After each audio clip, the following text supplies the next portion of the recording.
So a lot been going on the West Coast, but now we turn to meteorologist Tania Michelle for Mets Around the World. Tania, where are we going today? Ooh, Lauren, we are going to Oklahoma. Can you believe it? We're going to meet Mike Grogan. He is a meteorologist out in Oklahoma at a Fox station out there. So there's no introduction needed here. He's absolutely amazing, and he actually has good drip. Find out in this interview. Take a look.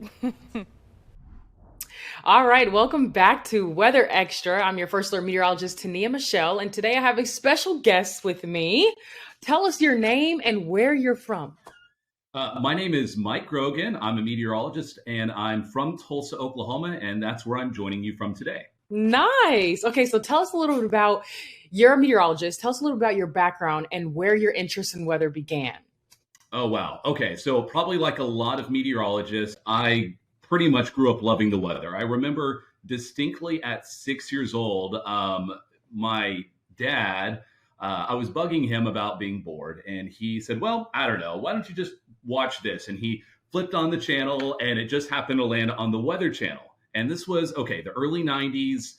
You don't expect it to be that enthralling to that demographic, but for whatever reason, I was hooked. I was like, oh yeah, this is what I've been looking for. And it probably just kind of triggered that weather bug that I've always had. So from about the age of 6 on, I've just been fascinated by the weather. And growing up here in Oklahoma, a lot like Alabama, a lot of severe weather. And there was a time when I was about that age, actually a small tornado hit my street. And I didn't know it at the time, but it caused a lot of damage around my yard and neighbors' yards and all that. And I remember looking around and being like, this is a wild, like it's not amazing that there was damage, but it was wild that something just in the sky could really have a big impact on all of our lives. And I just became fascinated and wanted to pursue it. I love that, Michael. So I'm more curious about how did you get to where you are now? So your interest in weather sparked up. What was your path like to become an actual meteorologist? So after high school, I went on to Valparaiso University. That's a school up near Chicago, and it's a liberal arts school, but they have a great meteorology program. And I was really drawn to going to a smaller university versus like a giant school. University of Oklahoma has a great program as well, but I knew Valpo had a great program that would be tailored towards broadcasting if I wanted to pursue that route, which I always had a big interest in. So I went to school there and made it through my undergraduate. And once I graduated from there, as is the case for a lot of broadcast meteorologists, we send out our resume reels far and wide. And the first location that took me in was Hagerstown, Maryland, at what was at the time WHAG. And so I worked there for 2.5 years. And then from there, I got a job back in my hometown here in Tulsa. So I was eager to get back to Tornado Alley, and I worked for the CBS station here in town for 9 years.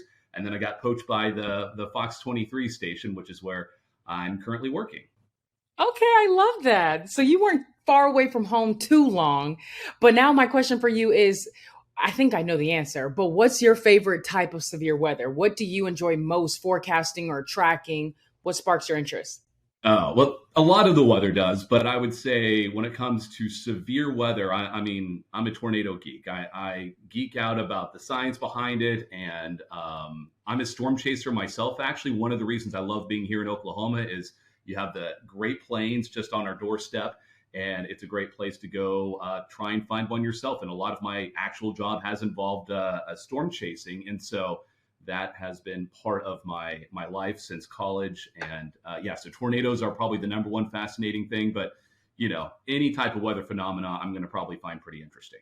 Okay, I love that too. So storm chasing, tell us a little bit more about that, or even a story of a time that you've chased a storm. Can you share any of your experience doing that? Sure. Oh my goodness, I don't know where to begin. I've chased in about 16 different states. I've been all over. There was one instance where it wasn't a day I was intending to storm chase. I was just doing it with a friend right after college, and we stumbled upon a supercell that ended up producing 2 tornadoes at the same time, one over there, and it was just a wild experience. And the storm was practically sitting still, so we just got to sit there and watch it. And probably the most like harrowing experience, I guess I've been through 2. One was being in a small tornado while storm chasing for my previous station. We stayed on the road. I was passenger, but our driver. We fishtailed a little bit. It was middle of the night. It was kind of a scary scenario, but thankfully a low end tornado. But we were able to verify it going into the Tulsa area. So I suppose that was good, but just not the place we wanted to be. And pretty early on, right, a few months after I started in Tulsa, was the Joplin tornado, which is a pretty famous incident that happened just up the road. And I was up in our station's helicopter at the time, and we were the first aerial coverage of what had happened. And that was when we knew this was a major, major disaster. We were streaming to national networks and, of course, locally, and realizing this was a total disaster. And the world just hadn't figured it out yet. We just knew there was a really bad tornado, and to kind of witness firsthand from above what it was like was surreal, pretty scary, and I'll never forget it. So we're all the way down here in Alabama. I want to know what the weather's like in Oklahoma right now. Can you tell us a little bit about what's going on there in your home of the woods? Well, we've had an early taste of spring, but today, after a huge round of storms last night, I got 2.5 inches here at my house. It's foggy, it's cloudy, it's dreary. Actually, we don't get a lot of cloudy days like this because we're kind of in a sunnier part of the country. But today, it's one of those days you just want to wrap yourself with a blanket and hang out inside. So it's about 50 degrees. It's chilly. Okay, cool. And now you're a unique person, of like many people, but I really want to talk about your style, your fashion. So you're a meteorologist, and of course we have to dress up and look tidy, but I think you do it. You're one of the best. So Oh, you have an Instagram or a social media platform where you mhm. showcase different suits and outfits that you put together. Where did that come from? How did you steer from storms to suits? Yeah, it's another passion of mine, menswear. It's I actually thought entering the career, the worst thing about this job is I'm gonna have to wear a suit and tie every day. And at first it was not something I was like thrilled about, but then I'm like, you know what? I can take it, I can make it my own. And I began to understand more of the craft behind it. I would visit some stores I really liked, and eventually I was hooked. And I had on Instagram, I would occasionally post an outfit, and I thought, you know what? People are asking to see this more. I should just dedicate an account to it. So at Weatherman Style is where you'd find me for that. And I really kind of tailor it to a lot of people in our industry because we all are kind of forced into the public eye, and not all of us are trained to know how to, at least especially guys, like how do you dress well for a camera, and how do you look presentable, but also unique in a way that, represents you. And so I've kind of created it for a lot of other on-air people, and just for people who love suits, menswear, stuff like that. So that's kind of how that has evolved over the last 5 or so years. Okay. Okay. And now this is my last question for you, or kind of towards the end, but I wanted to ask you too. Did you always know that you wanted to be on air? I know you had an interest in the weather, but where did that on air TV personality side of your career choice come in at? Good question.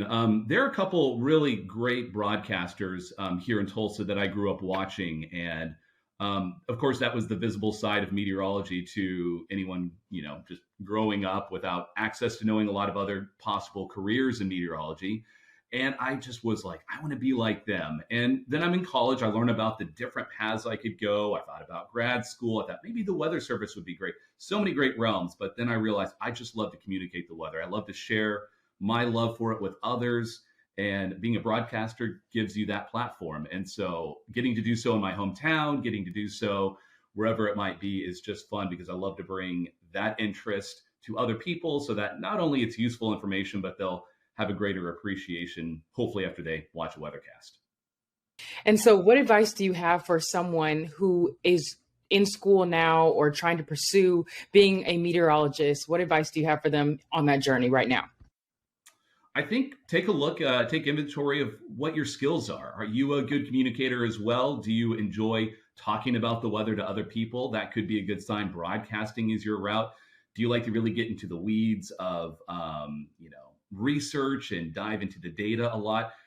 Consider going through higher education, even beyond your undergraduate in meteorology. But first and foremost, the way I decided this should be my career is I said, if I did anything else, I would probably be distracted by the weather. So let's just make it the job. If I have that opportunity, that blessing, then let's do that. So if you feel the same way, then I say just go for it. The science, the math can be very challenging, but you're not sitting. A lot of times, you're not having to sit there and do calculus every day.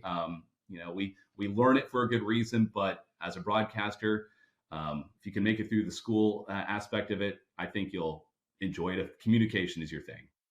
I love that. Well, thank you so much, Michael. It's been a pleasure speaking with you. And I hope some of you took something away from what he said or from his story that he shared with us today. This is Weather Extra. Thank you so much once again, Michael. And we hope to see you further along your journey. Thank you.